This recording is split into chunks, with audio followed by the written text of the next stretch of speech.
Question number 2, निर्जातीय संबंधों पर ध्यान केंद्रित करने में निर्जातीय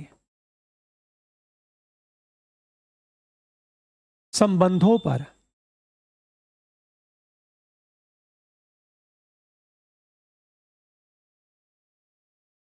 ध्यान केंद्रित करने में बढ़ती रुचि के कारणों को स्पष्ट करें।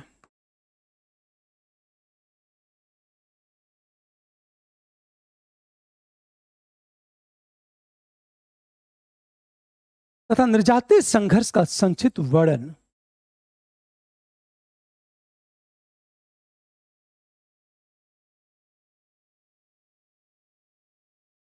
संघर्ष का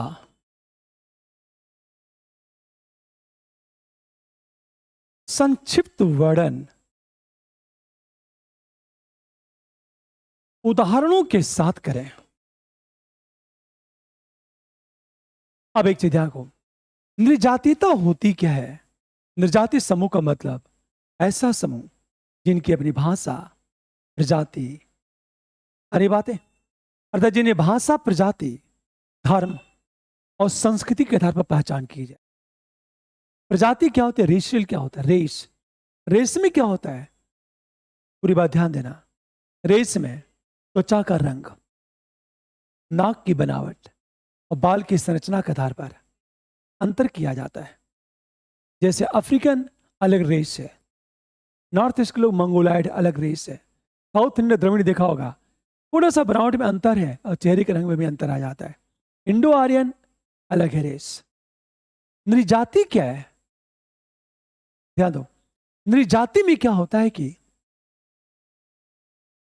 प्रजाति के साथ साथ जब कल्चर भी जुड़ जाए तो उसे कहते हैं नृजाति। बातें समझ में आई? तो जो नृजाति है वो प्रजाति का एक भाग है। ये फॉर एग्जाम्पल मान लिया जाए ये एक प्रजाति है, रेस है, जिसमें रंग, रूप, नाक और बाल के बनावट के आधार पर अंतर किया जाता है। और एक प्रजाति में कई रेस होती है, कई एथनिक सोसाइटी होती है, निर्जाति होती है। ये रेस है। अरे बात है, ध्यान से सुनना इस बात को।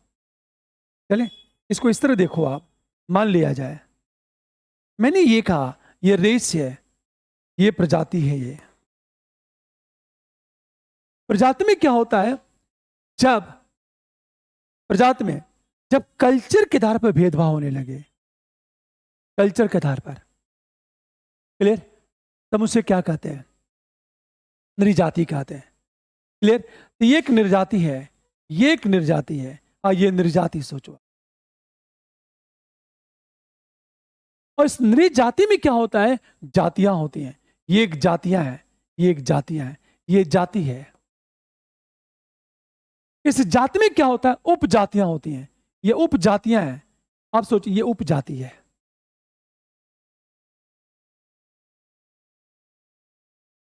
बातें समझ में आ गई? फॉर एग्जाम्पल अब इसको इस तरह देखो आप, पूरी तरह ये पूरा का पूरा जो है, ये कौन है? द्रविड़ है। या पूरा ही द्रविड़ है। या यही तो है। आप ध्यान से सुनना इस बात को। एक तरह से देखा जाए, ये पूरा जो बेल्ट आपका ले लो, या अंडमान निकोबार, ये सब कुछ निग्रोट है। या ये जो पूरा आपका चल रहा है, ये गुजरात, महाराष्ट्र, पूरा उत्तरी पश्चिमी भारत, ये इंडो आर्यन है। या जो नॉर्थ ईस्ट में देखा होगा, ये सब के सब मंगोलाइड है। या नॉर्थ ईस्ट का चेहरा देखा अलग अलग दिखता है, और दूर से देखे पहचान जाओगे कि नॉर्थ ईस्ट का बच्चा है, या वो मंगोलाइड है। या क्लियर? आप ध्यान देना, ये जो रेस है, इस रेस में क्या होता है? सबकी अपनी अपनी संस्कृति होती है। हिंदुओं की अलग संस्कृति, हरी बात है, मुसलमानों की अलग संस्कृति, ईसाई की अलग संस्कृति। एक ही प्रजाति में अलग अलग लोग अलग अलग धर्म को मानते हैं। तो जब धर्म, वेशभूषा, भाषा के आधार पर भेदभाव होने लगे तो उसको कहते एथनिक।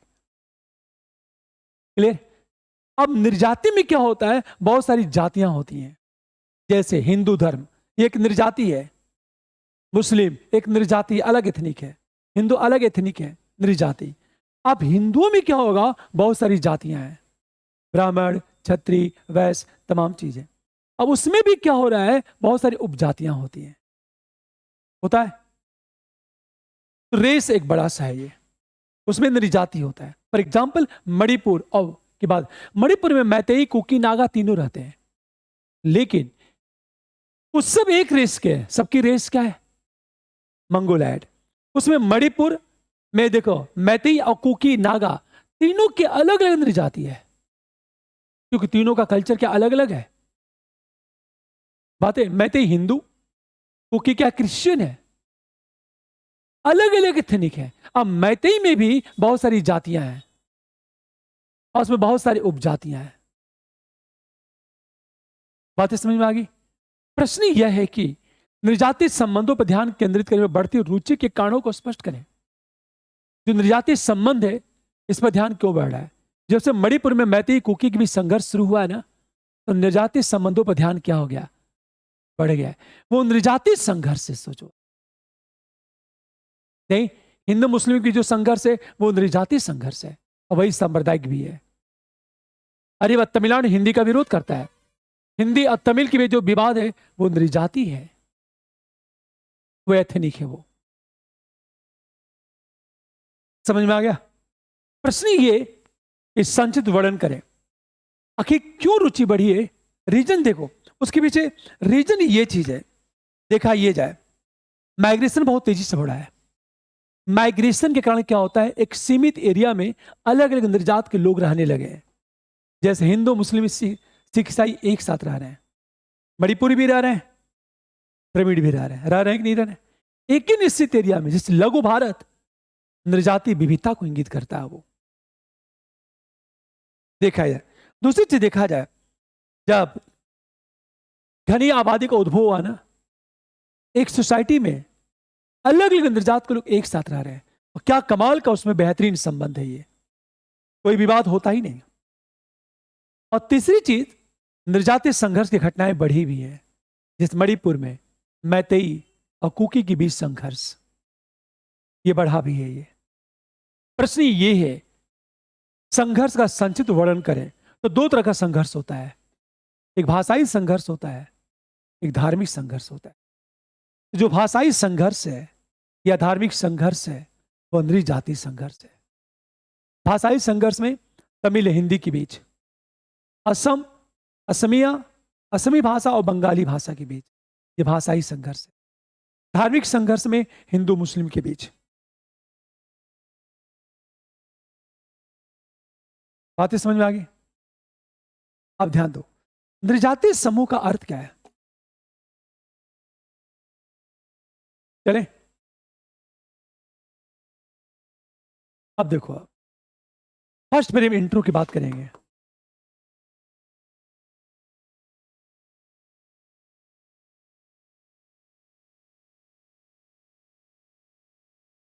निर्जाति समूह का आशय ऐसे लोगों का समूह जिनकी भाषा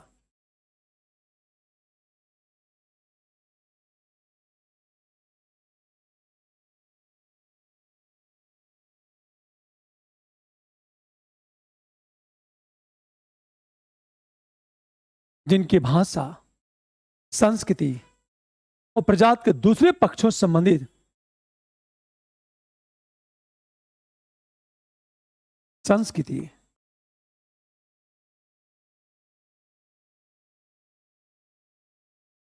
एवं प्रजाति के दूसरे पक्षों से संबंधित विशेषता के आधार पर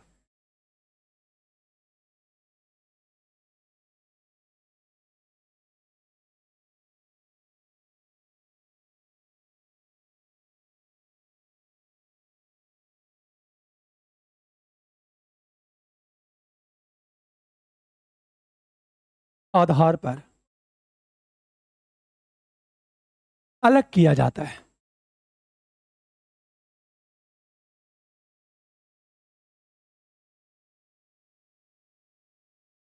इस निर्जातीय समूहों के भी संबंधों को नृजातीयता कहते हैं।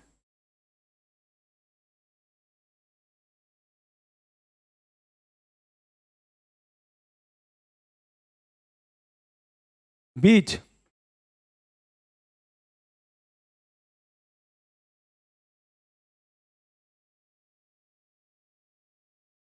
नृजातीयता कहते हैं। ये हमारा फर्स्ट पैरा। हम सेकेंड पैरे में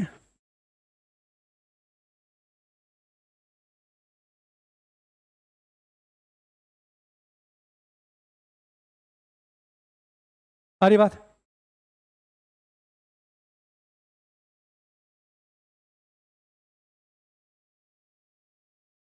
इस नृजाति संबंधों पर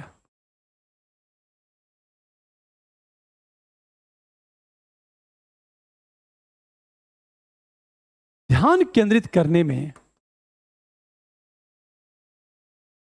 रुचि बढ़ी है।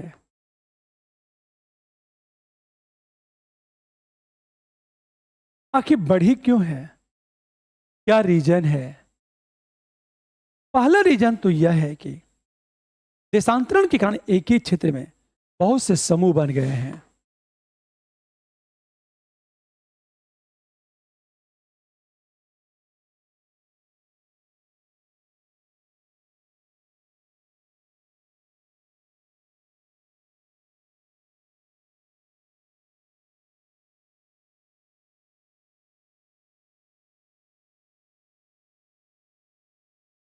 बहुत से समूह बन गए हैं।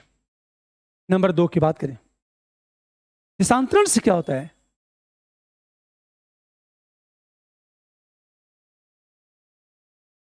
एक दूसरे प्रकार की संस्कृति के संपर्क में आने से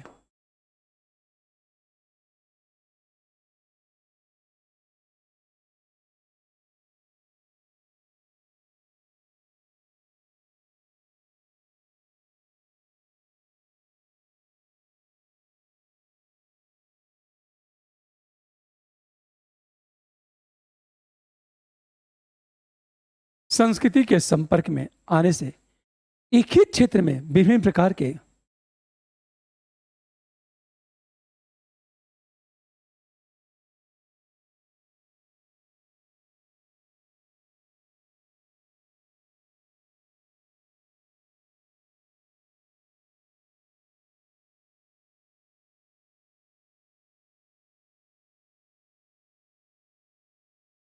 सांस्कृतिक समूह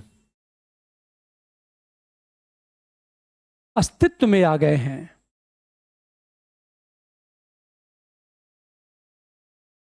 तीसरी चीज बात करें, घनी आबादी वाले शहरों का उद्भव।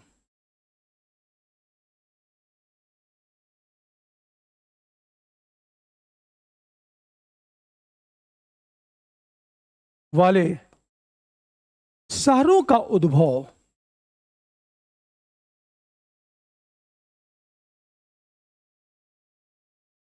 परिणामतः शहरों में अनेक प्रकार के निर्जाति समूह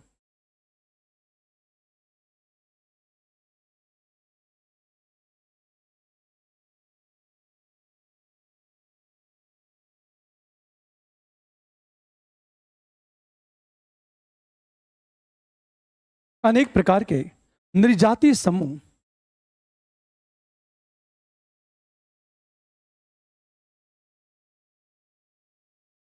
एक साथ रहने लगे हैं।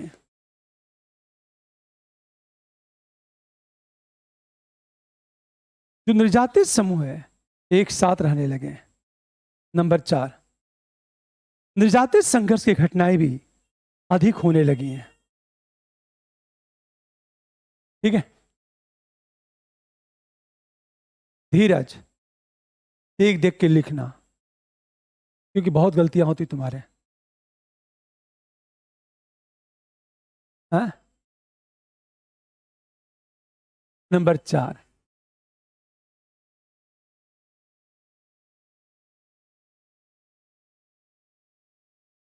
निर्जाति संघर्ष की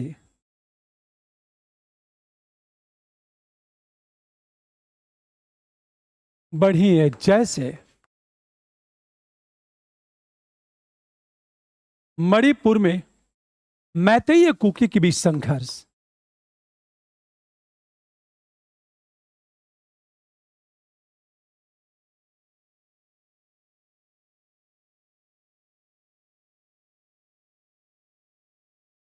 ये नंबर 4 की बात करें। आगे जब बात करेंगे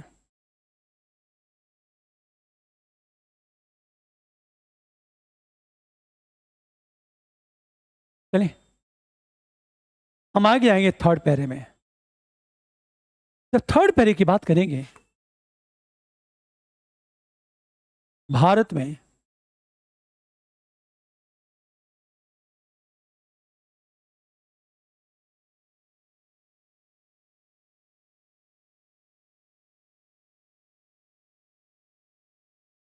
अनेक रूप हैं। जैसे मान लो, जैसे भाषाई संघर्ष,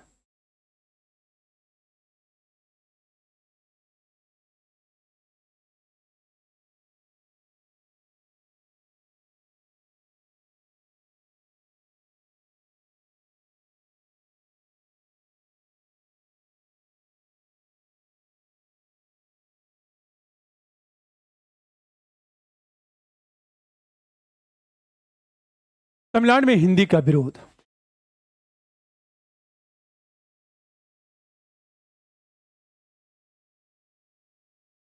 बंगाली भाषा का विरोध,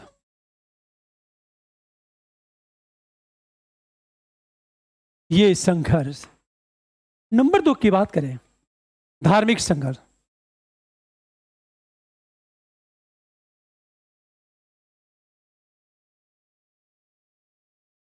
जैसे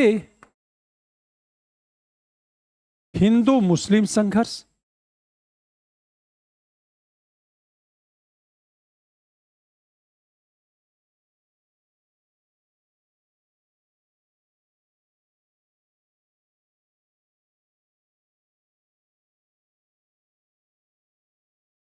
हिंदू सिख संघर्ष, यह धार्मिक संघर्ष है।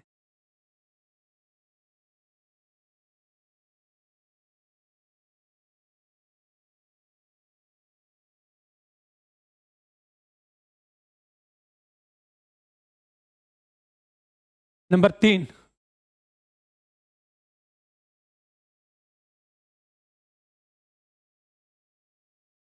अधिकारों को लेकर संघर्ष।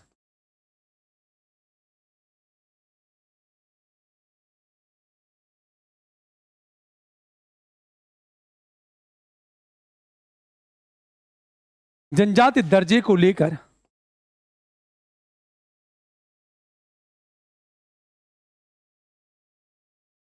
मैतेई एवं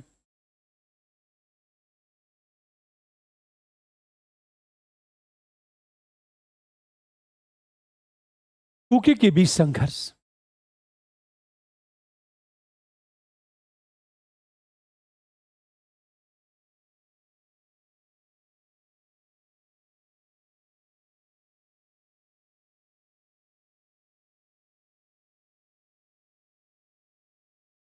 हम क्लियर, ये सारी बातें करने के बाद हो गया, किंतु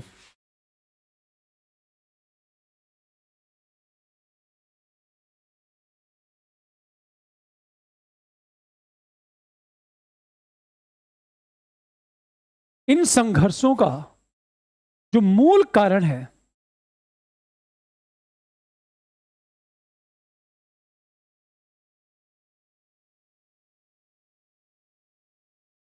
आर्थिक,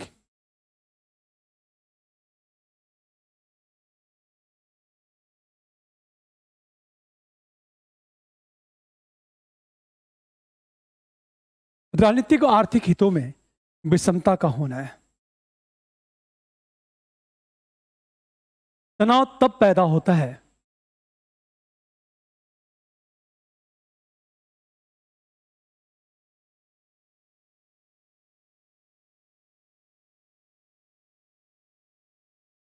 जब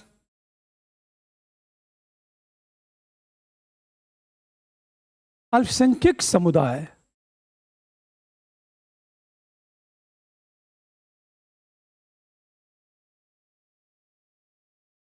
की उसे राजनीतिक और आर्थिक क्षेत्र में समानता नहीं मिला।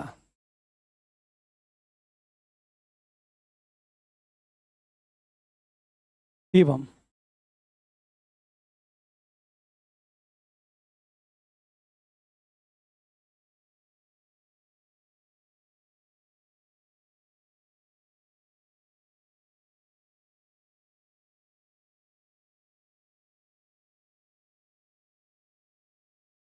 नहीं प्राप्त हुआ है।